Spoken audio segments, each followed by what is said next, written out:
Bismillahirrahmanirrahim. Ya ayyuhalladzina amanu ista'inu bis-sabri was-salah. Innallaha ma'as-sabirin. Sadaqallahul azim. Jadi alhamdulillah, bersama-sama kita mengucapkan syukur kehadirat Allah Subhanahu wa taala di atas limpah dan kurnianya dapat sama-sama kita berkumpul pada pagi ini bagi siri yang kedua, yakni siri berkenaan tentang apa yang diberitahu kepada kita oleh Ibrahim bin Adham. Sebenarnya kita pernah menceritakan tentang 5 perkara yang telah diberitahu. Yang pertamanya, yakni kamu kenal Allah dan tidak kamu menunaikan hak Allah Subhanahu wa taala.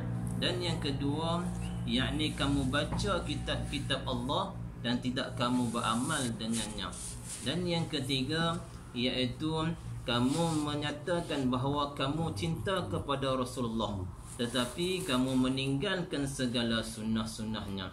Dan yang keempat, kamu nyatakan kamu benci ataupun musuh kepada syaitan dan kamu bersepakat ataupun bersekutu dengannya.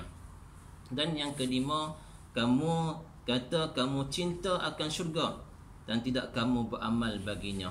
Ini ada 5 perkara yang sebenarnya saya pernah huraikan pada tuan-tuan dan puan-puan supaya kita hampirkan diri kita, supaya hati kita ni tak gelap kepada Allah Subhanahu wa taala. Jadi insya-Allah pada ini kita sambung lagi beberapa perkara yang diceritakan oleh Ibrahim bin Adham. Ini orang ahli sufi yang terkenal. Maka kita sambung yang ke-6, iaitu qultum takhafun nara wa rahantum anfusakum biha. Yang mana kamu kata kamu takut akan api neraka dan kamu menggadaikan diri kamu dengannya. Kamu kata kamu takut akan neraka tapi kamu gadaikan diri kamu kepada neraka tadi. Yakni kamu melakukan maksiat kepada Allah, kamu melakukan dosa kepada Allah Subhanahu wa taala dan kamu buat perkara-perkara yang dilarang oleh Allah Subhanahu wa taala. Banyak perkara tuan-tuan yang kita lakukan, tak kira kadang-kadang dosa yang besar, dosa yang kecil, tu baru dosa-dosa yang besar. Kita tak boleh nak bilang dah dosa besar yang kita lakukan. Dosa kecil lagilah bertambah yang menyebabkan hati-hati kita menjadi hitam kepada Allah Subhanahu wa taala dan kita telah lalai kepada Allah dan kita melakukan ibadat pun agak susah kerana hati kita telah menjadi gelap dan anggota badan kita menjadi lemah dalam beribadah kepada Allah Subhanahu wa taala. Jadi tuan-tuan, sama-samalah kita usaha atas iman kita, bagaimana kita nak dapat halawatul iman, nak dapat kemanisan iman kepada Allah dengan kita melakukan dan kita usaha membentuk diri kita, hampirkan diri kita kepada Allah Subhanahu wa taala yang telah menciptakan kita daripada tiada kepada ada. Maka nanti kepada ada pula kepada tiada. Yakni kita dikembalikan kepada Allah Subhanahu wa taala. Baik, insya-Allah kita sambung yang ke-6. Yang ke-6 tadi tentang yakni kamu kata kamu takut akan neraka, maka kamu gadaikan diri kamu dengannya. Dan yang ke-7, yakni qultum innal mauta haqqun. Yakni kamu kata yakni mati itu adalah benar dan kamu tidak membuat persediaan. Walam tasta'iddu bihi. Yang mana kamu kata kamu walam tasta'iddu lahu dan kamu tidak buat persediaan baginya. Lepas tu bila tuan-tuan kita nak mati, kita bila dengar talqin, setiap kali bila ada kematian kita dengar talqin. Tetapi adakah talqin itu yang kita dengar dapat membentuk jiwa kita kepada Allah Taala ataupun tidak? Sebab tu bila kita duduk di atas kubur, bukan waktu kita sembang, bukan waktu kita mendengar saja-saja sebagai satu khutbah yang biasa. Ini khutbah yang mengingatkan kita kepada kematian yang kita paling hampir dah. Saat yang mana kematian inilah salah satunya jalan untuk menuju kepada Allah Subhanahu wa taala. Jadi korang yang mana-mana nak bertemu dengan Allah ataupun yang akan berada dalam syurga ataupun neraka ini, yang pertama syarat dia adalah mati. Maka mati inilah puncak utama kita kepada menuju kepada Allah Subhanahu wa taala. Jadi maka kita kena buat persediaan kita terlebih dahulu. Biarlah kita pulang kepada Allah Subhanahu wa taala seperti mana sayangnya seorang ibu kepada anaknya ataupun seorang anak yang sayang kepada ibunya. Maka kita jika kita pulang kepada rumah kita yang mana ibu tu sayang kepada anak dia, bagaimana perasaan ibu tu?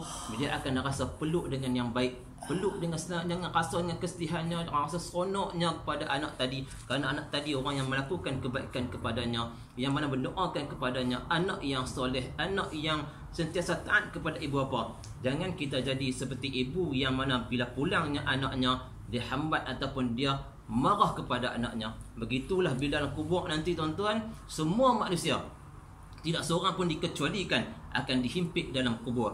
Tidak ada seorang pun yang tak akan dihimpit oleh kubur. Semua akan dihimpit dalam kubur, melainkan orang yang mana matinya dihimpit seperti sayangnya seorang ibu. Kalau sayangnya seorang ibu, dia tak akan himpit begitu dahsyat. Tapi kalau seorang ibu yang mana marah kepada anaknya, yang melakukan ibunya tidak suka apa yang dia lakukan, maka dia akan peluk dia seperti mana peluknya dihimpit sampai ceragah tulang-tulang manusia itu, tuan-tuan. Maka kita cubalah insaf diri kita, tuan-tuan. Sebelum kita nak bertemu dengan Allah, kita laksanakan segala apa yang Allah Ta'ala perintah. InsyaAllah bila kita pulang, sayangnya Allah kepada kita, maka Allah Ta'ala redha kita kepada apa yang kita lakukan di atas muka bumi ini. Maka diletakkan kita ke dalam alam barzah yang sempurna, dan juga alam syurga nanti alam yang sempurna, dan mendapat berkekalan kehidupan sana di sana, khalidina fiha, berkekallah di sana nanti insya-Allah, tuan-tuan, kalau kita melakukan amal ibadah kepada Allah Subhanahu wa taala.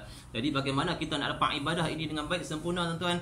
Maka kita tengoklah apa yang beritahu oleh baginda Nabi sallallahu alaihi wasallam, yakni orang mana aku beritahu kepada kamu, ala ukhbirukum, ingatlah aku beritahu kepada kamu, biman yahrumu 'alan nari, yang mana haram ke atasnya, yakni api neraka.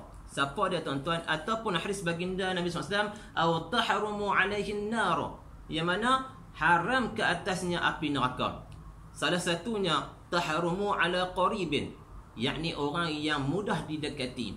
Biarlah kita jadi seperti baginda Nabi SAW, yang mudah didekati, yang mudah sentiasa dengar apa sahabatnya bagi tahu, apa yang dia bagi tahu pula baginda bagi tahu kepada sahabat, sahabat sentiasa dengar kepada apa yang baginda beritahu.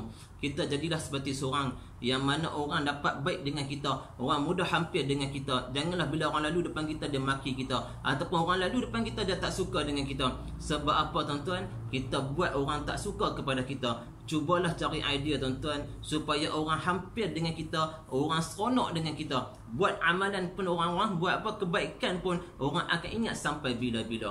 Sebab tu, tuan-tuan, saya ngajak orang tua-tua, tuan-tuan, bila kita rasa mengajak orang tua-tua ni, tuan-tuan, dia akan ingat kita yang muda-muda ni sampai depa ni mati pun masih ingat pada ustaz-ustaz depa ni. Sebab itulah kita mengajak, biarlah kita jadi, tuan-tuan, bila kita ngajak anak murid, tuan-tuan, sebab tu bila kita ada ilmu, kita sampaikan kepada anak murid kita akan ingat kita sampai bila-bila. Dia sayang kepada kita seperti mana sayangnya seorang ibu. Maka jadilah kita sebagai orang yang sentiasa mudah didekati. Dan yang kedua, wahayyinin, orang yang mana merendah diri kepada Allah Ta'ala. Lalu di atas muka bumi Allah Ta'ala bukan sepertinya ayam bapak yang mana sedang kokok. Dia dada dia membangga ke atas. Biarlah kita jadi seorang yang mana dada dia menunduk ke bawah. Biarlah dia rasa rendah diri kepada Allah Ta'ala. Walaupun bukannya kita nak hormat kepada manusia, kita hormat seseorang pun kerana Allah Subhanahu wa Ta'ala. Kita sayang kepada isteri kita pun kerana Allah Ta'ala. Bukan kita sayang kerana isteri kita cantik, tak. Kita sayang semata-mata kerana Allah. Hubungan rumah tangga akan menjadi baik sampai berkekalan hingga kita sama-sama menuju kepada Allah Subhanahu wa Ta'ala. Dan yang ketiga, layyinin, orang yang lembut hati, orang yang mudah, bila ditegur maka hatinya mudah diterima apa yang disampaikan, mudah nak memperbaiki diri dia menjadi orang yang lebih baik kepada Allah Subhanahu wa Ta'ala. Dan yang terakhir, wasahdin, orang yang mana mudah berurusan dengan dia, tak ada masalah, nak urusan apa pun semua dia akan tolong. Minta tolong buat data, dia buat data. Minta tolong dia buat urusan, semua dia akan buat. Ini orang yang mudah dia berurusan dengan seseorang. Jangan kita jadi orang yang suka nak berurusan dengan dia. Telefon tak dapat, bila panggil pun tak main. Yang ni orang yang payah nak berurusan. Biarlah kita jadi orang yang mudah berurusan, orang yang mudah dikati, mudah orang yang dapat sentiasa disayangi. Ini 4 perkara baginda bagi tahu kepada kita, Jika kita lakukan 4 perkara ni, insya-Allah diharamkan api neraka kepada kita. Maka mudah-mudahan apa yang kita dengar pada hari ini dapat membentuk jiwa kita kepada Allah Subhanahu wa taala. Jadi sebelum saya